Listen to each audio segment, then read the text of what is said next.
নমস্কার, শুভ সকাল। যেমন আমরা দেখালাম একটু আগেই, মা শৈলপুত্রী অগরপীঠের ৭০ বর্ষপূর্তি ৭ বছর পূর্ণ হলো।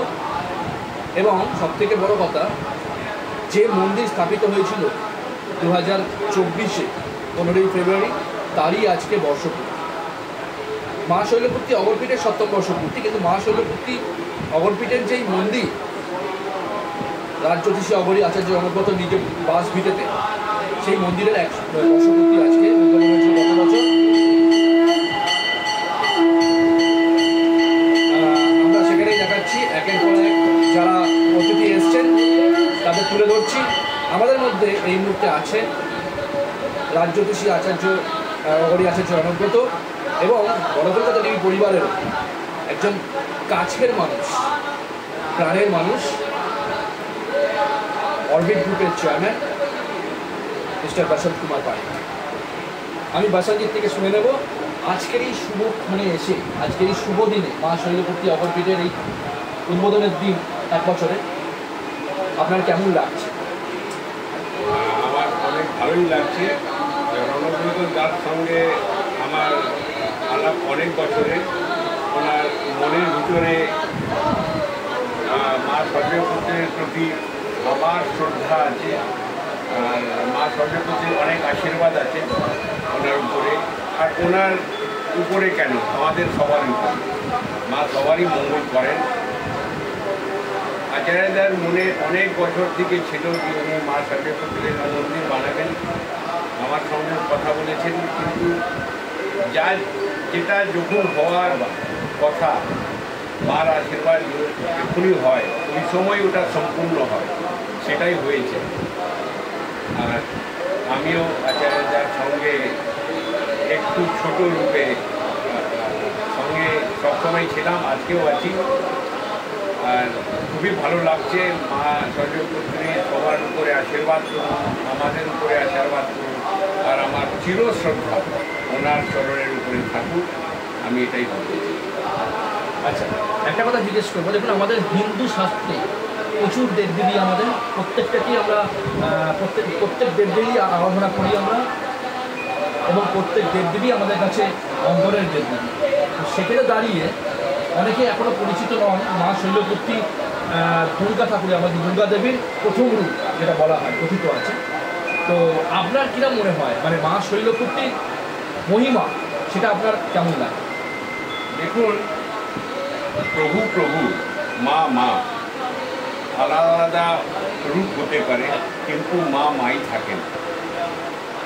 আর শ্রদ্ধা সব থেকে বড়, যে যার উপরে শ্রদ্ধা করে ওইখানে ওনার কনফিডেন্সটা আসে।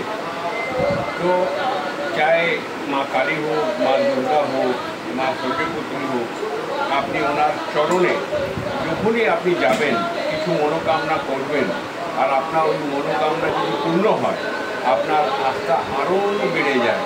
আর আমি আমার ক্ষেত্রে দেখেছি মা শৈলপুত্রীর আশীর্বাদ আমার পরিবার, আমার ব্যাপারের উপরে থেকেছে। আর কিছু কিছু আশ্চর্য নতুন ঘটনা আমি দেখেছি। আর এই জন্যে আমার আস্থা, আমার শ্রদ্ধা মা উপরে আরও বাড়তে চলেছে। এবার আমি একটা প্রশ্ন করবো আপনাকে, যেটা হচ্ছে আচার্য রণব্রত দার যে সারা বছরের যে কর্মকাণ্ড, নানা রকম পুজো, আচ্ছা, যজ্ঞ, আরতি যেগুলো করেন, সেইগুলো নিয়ে আপনি কী বলবেন? কেমন কাজ মনে হয় আপনার?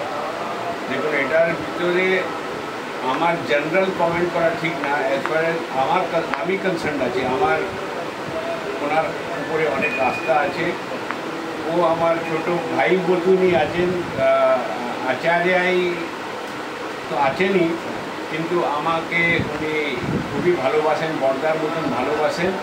আর আমি ওনাকে একটা আচার্যের রূপে পরে একটা ভাই রূপে বেশি দেখি। আর সবথেকে ভালো যেটা আমি আচার্যদের ভিতরে দেখেছি, ওটা দেখেছি কি ওনার ভিতরে লালসা আর লালচ নেই। এটা খুব বড় কোয়ালিটি আছে ওনার ভিতরে।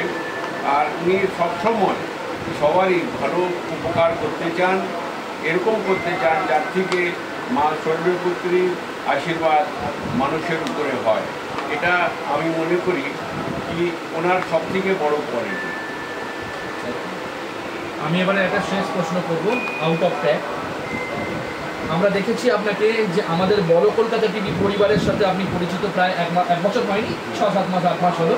আমাদের বঙ্গগৌরব উৎসব সিজন 4-এ উত্তম মঞ্চে আপনি এসেছিলেন এবং আমাদের বিশেষ সহযোগিতায় ছিলেন, অবশ্যই পাশে ছিলেন, খুব বড়োভাবে পাশে ছিলেন। আমাদের টাইটেল স্পন্সর ছিলেন বঙ্গগৌরব উৎসব 2024-এ বঙ্গগৌরব উৎসব অরবিট গ্রুপ।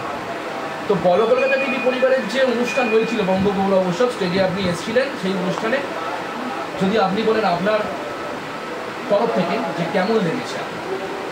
আমার ভালো লেগেছে। দেখুন, আমি ওই দিনও একবার কথা বলেছিলাম কি আমাদের মাটির খুব বিরাট গৌরব আছে, আর আপনাদের মাধ্যমে আপনি এখানকার যে আর্টিস্ট আছেন, কলাকার আছেন, ওদের কোয়ালিটিকে দেখে, ওনার ট্যালেন্টসকে দেখে, ওনার সার্ভিসেসকে দেখে ওনাকে আপনি যখন অ্যাকনলেজমেন্ট করেন, ওনাকে যখন আপনি একটা অ্যাওয়ার্ড দেন, তো আমার মনে হয় কি আর্টিস্ট পয়সা চায় না, ও অ্যাকনলেজমেন্ট চায়। আর আপনারা আপনাদের মাধ্যম থেকে ওই জিনিসটাকে অ্যাকনলেজ করছেন, তাহলে ওই পিঢ়ি না, ওর পরের যে নিউ জেনারেশন আছে ওটাও খুব ইন্সপায়ার হয়। আর ইন্সপায়ার হলে যে কোয়ালিটি অফ ট্যালেন্ট আছে ওর ভিতরে আমার মনে হয় খুব এনকারেজমেন্ট পাওয়া যায়। তো অ্যাকনলেজমেন্ট করা খুবই দরকার, আর আপনারা যে অ্যাকনলেজমেন্ট করছেন ওটা জন্যে আপনাকে বিশেষ বিশেষ ধন্যবাদ। অসংখ্য ধন্যবাদ। আমি লাস্ট একটা কথা বলবো, বড় কলকাতা টিভি পরিবারের 7ম বর্ষপূর্তি হয়ে গেছে 23শে জানুয়ারি। আমাদের 23শে জানুয়ারির দিন এবছরে 7 বছরে পূর্ণ হলো আমাদের বড় কলকাতা টিভি পরিবার।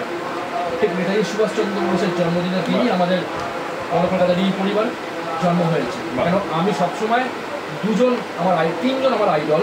এক হচ্ছে নেতাজি সুভাষচন্দ্র বোস, আমাদের নেতাজি, আরেকজন স্বামী বিবেকানন্দ, আমাদের স্বামীজি, আর তার সবার উপরে তো আছেন রামকৃষ্ণদেব সারদামণি। আর যদি তার থেকেও উপরে বলেন, সবার আগে হচ্ছে আমার নিজের মা, এবং সেই দিনই মায়েরও জন্মদিন। একই দিনে আমার বড় কলকাতা টিভি পরিবার জন্ম হয়েছে। 7ম বর্ষপূর্তি হয়ে গেল এবং বঙ্গগৌরব উৎসব যেটা আমরা করে এসেছি, গত বছরে করেছি, এই বছর আসছে যেটা 5 নম্বর সিজন। আমরাও আস্তে আস্তে গুটি পাই 5 নম্বর সিজন প্রোগ্রাম আজকের দিনে দাঁড়িয়ে নন পলিটিক্যাল প্রোগ্রাম আমরা কিন্তু অর্গানাইজ করে চলেছি। এবং এবছরে আমাদের ইচ্ছে আছে, যেহেতু আমরা চেষ্টা করি অনেককে নিয়ে আসা, অনেক ছোটো ছোটো ট্যালেন্টকে খুঁজে আনা, সেখানে একটা দিনে সময় কম হয়ে যাচ্ছে। তাই জন্য আমরা এবারে ডিসিশন নিয়েছি হাজরা সুজাতা সদনে আগামী 2রা আগস্ট, 2nd আগস্ট এবং 3rd আগস্ট শনি রবি 2 দিন ব্যাপী আমরা গ্র্যান্ড ইভেন্ট করতে চলেছি বঙ্গগৌরব উৎসব সিজন 5 ইন্টারন্যাশনাল। তো আশা করি আপনি আবারও আমাদের পাশে থাকবেন, ভালো লাগবে। যদি দু একটা শুভেচ্ছা দেন। না, আপনাকে অনেক অনেক শুভেচ্ছা।